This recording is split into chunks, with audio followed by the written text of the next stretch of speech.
Hindi ka palaging dapat maging malakas. Laging sinasabi sa'yo, kaya mo yan, strong ka eh. Pero kailan mo ba huling inamin na pagod ka na?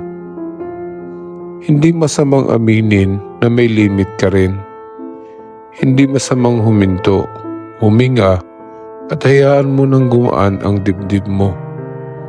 Ang problema kasi, sa sobrang dami ng motivational quotes at good vibes culture, parang bawal na maging mahina. Pero, ang pagiging malakas, hindi yan yung walang pahinga.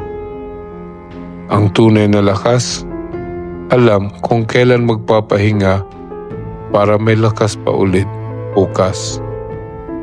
At kapag tinanggap mong hindi ka palaging malakas, doon ka mas nagiging totoo at mas nagiging tao. Ako si Maskara, hindi mo man ako kilala, pero naiintindihan kita. Pag may natamaan, baka panahon na para gumising.